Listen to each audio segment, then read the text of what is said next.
ఇటు మరోవైపు ఎమ్మెల్సీ కవితకు సంబంధించి పాలమూరును ఎండబెడుతున్న సర్కార్, జాతీయ హోదా అసాధ్యమన్న కేంద్రం, సరి అయిన అంచనాలు సాంకేతిక అంశాలతోని రిపోర్ట్ లేకుండా ఇవ్వలేం, కృష్ణా జలాలలో కేటాయింపులు తేలాలి, ఇప్పుడు హోదా ఇవ్వలేమని తేల్చి చెప్పిన మోడీ సర్కార్, రేవంత్ నిర్లక్ష్య వైఖరే కారణమన్న విమర్శలు, 14 నెలలుగా కోల్డ్ స్టోరేజ్లో పెట్టిన సర్కార్ ఎమ్మెల్సీ కవిత, నాడు ముందు చూపుతో కేసీఆర్ వ్యవహరించారు, నేడు ప్రభుత్వం అలసత్వమే పాలమూరుకు శాపం అంటూ కూడా చెప్పిన పరిస్థితి కనబడుతుంది.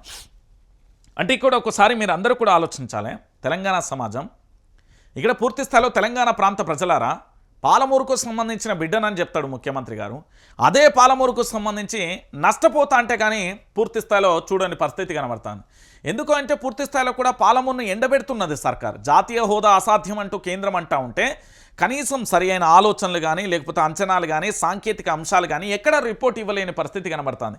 దీని మీద ఎమ్మెల్సీ కవిత మాట్లాడింది. ఎందుకంటే పాలమూరు బిడ్డను అని చెప్తాడు, పాలమూరుకు సంబంధించి పూర్తి స్థాయిలో కూడా అభివృద్ధి చేద్దాం, మన పాలమూరు బిడ్డను అని చెప్పే ముఖ్యమంత్రి ఆ పాలమూరును పట్టించుకోకపోతే ఎట్లా? ఎండబెడుతున్న పరిస్థితి కనబడుతుంది.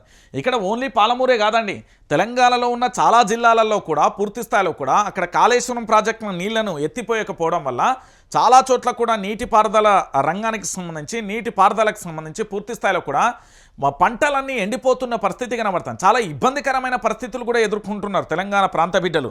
ఇక దీనితో పాటుగా మరొక అంశాన్ని కూడా చూడొచ్చు. ఇక చెన్నూరులో పత్తి రైతుల ధర్నా, షరతులు లేకుండా కొనుగోలు చేయాలని డిమాండ్, రోడ్లపై బైఠాయించే ఆందోళన.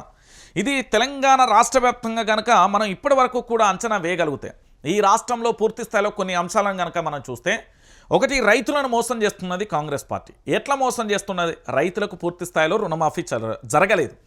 దాంతోపాటు రైతులకు సంబంధించి రుణమాఫీ జరగకపోగా రైతులకు సంబంధించి రైతు భరోసా పడలేదు. దాంతోపాటు రైతులకు సంబంధించి పూర్తి స్థాయిలో పెట్టుబడి సాయాన్ని అందించలేదు.